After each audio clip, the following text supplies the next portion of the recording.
you, it's always you. If I'm ever gonna fall in love, I know it's gonna be you. It's you, it's always you.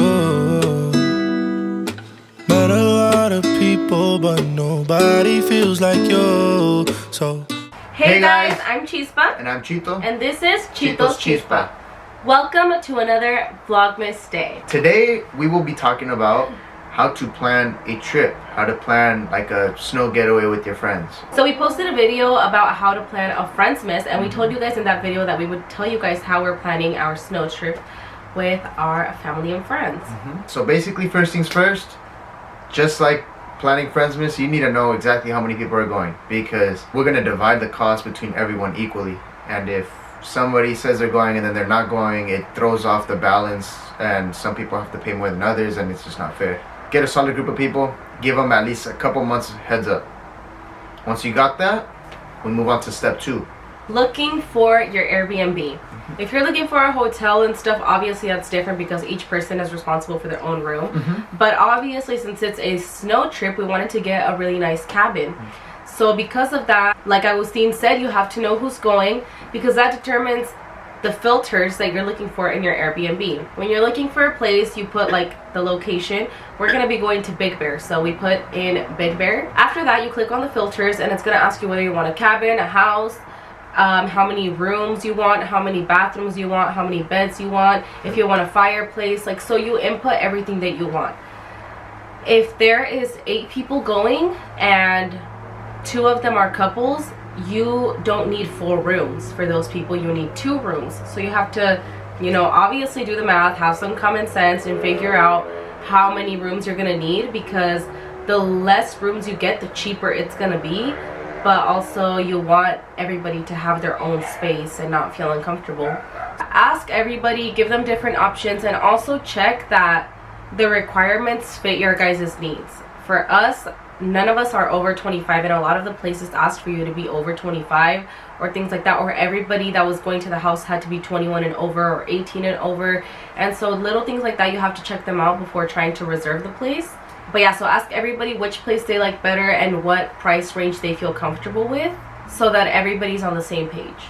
So now you know where you're going, you know who's going, you know how much it is.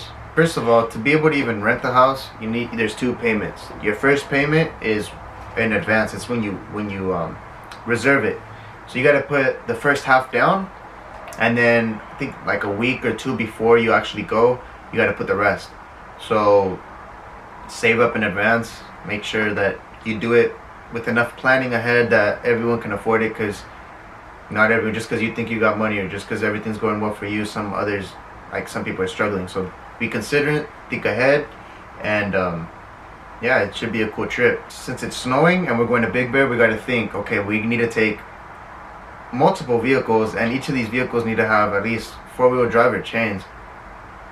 It'd be better to have both, because like where we're going, it's a little bit secluded, and we got to get to like this ranch, and it's going to be a little more sketchy, I guess. That's going to be a big role in our trip, but it all depends where you guys decide to do your trip. There's always going to be transportation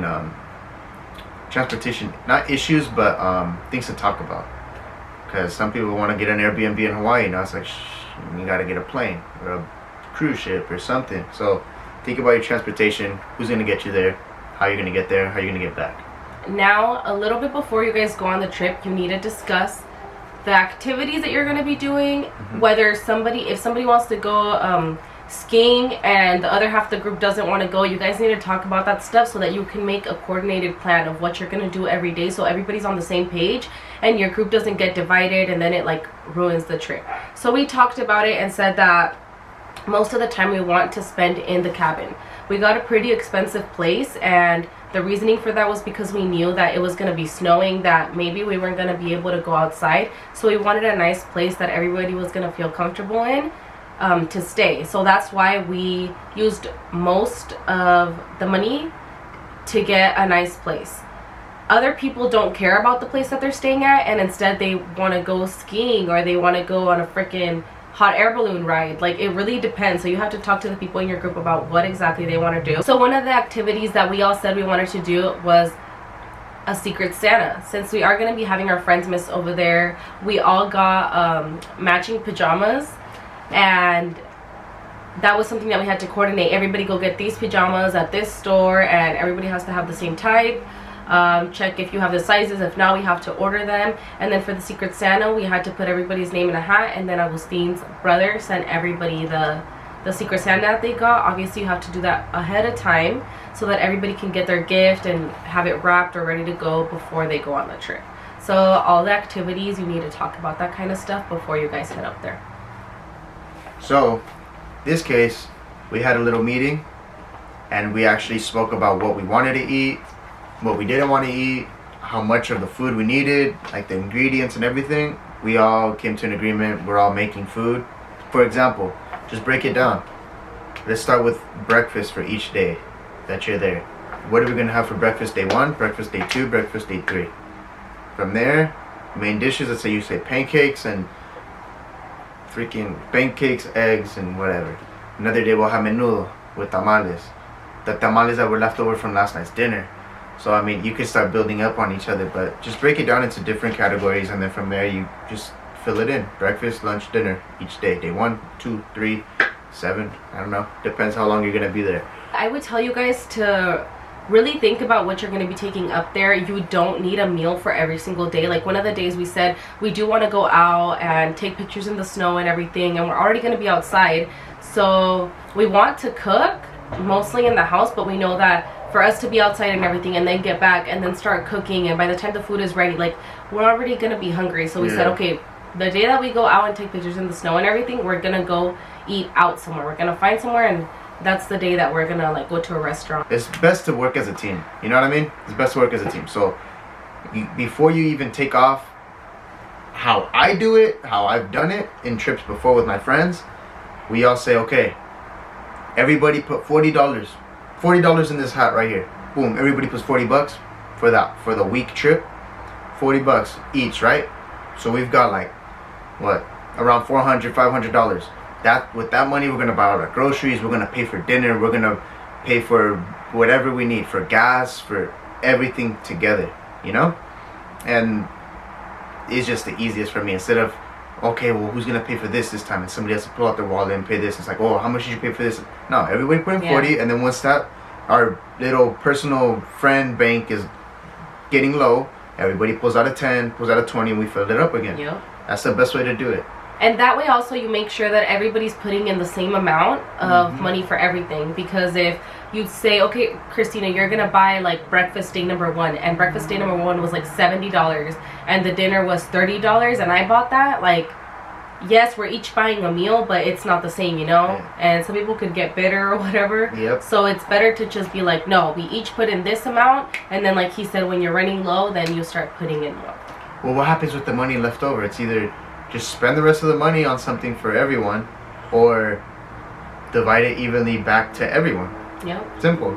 Yep. But I highly recommend it, because money turns into an issue when you're out like that. People start getting grumpy, and it happens. So have your money game in check, work as a group, communicate, figure that money thing out before. Okay, and I have 2 more things. So number 1, before you get there, you have to discuss who's getting what room, so there's no confusion of anything. It's like they're getting this certain room, she's getting that room, like, and you already know what's going on. That way everybody's on the same page, and nobody's like, no, but I want this room. And number 2, the way that we're gonna end up buying our groceries, we decided that we want all of our food to be fresh, like our meats and everything. So what we're gonna do is that on our ride to Big Bear, we're gonna stop and get food somewhere, and we're also gonna stop by at a grocery. While we're at the grocery, we made this grocery store list. Blah blah blah, everything that you're gonna need for that. Oh, these are the drinks. These are all the drinks that you need. And then this is where lunch and dinner number 2 start. We're gonna say, okay, Agustin, you have to go get everything for breakfast day number 1. And so we're gonna send them a picture of the grocery list, and he's gonna go get that. Everybody's gonna get an assigned meal, and that way everybody goes, gets the food fast, and then we all put it in the same cart and pay for it, instead of all 8 of us being like, okay, now what do we need, and going all together to get the food. And the last thing that I think is very important that we actually noticed while we were having the meeting and discussing the whole grocery list situation was that you don't want to put like breakfast number 1 eggs, and then on breakfast day number 3 you also need eggs, or you're making a dinner that involves eggs and you put eggs on every single one. You're gonna put, so for breakfast number 1 it says pancake mix, bacon, eggs. So we're gonna need bacon for the frijoles puercos, for the breakfast, and for these jalapeno poppers that Macy's doing.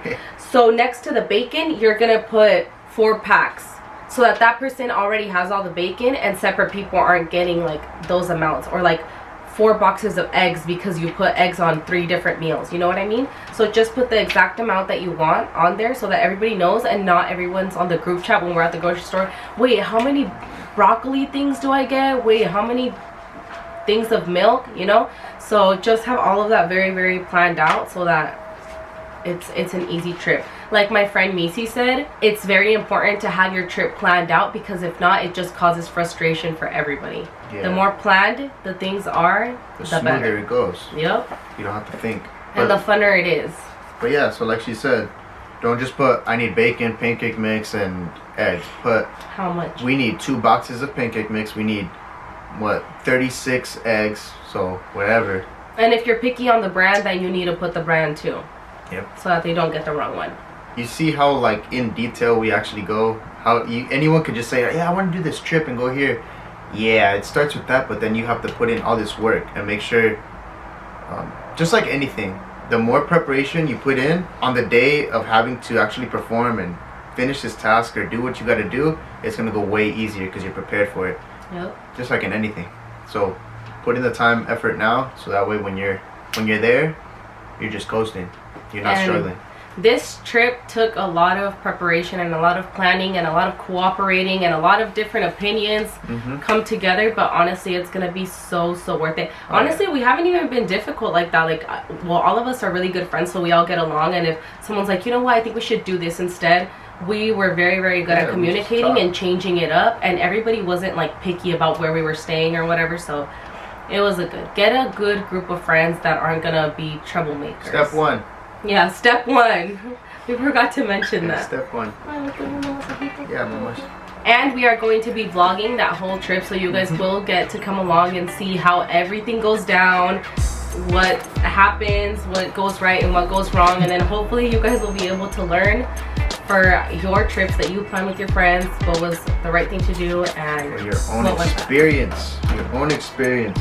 Okay guys, well this is going to be the end of this video. Thank you guys so much for watching. You don't gotta leave, but you can't stay here. Y nos vemos hasta mañana.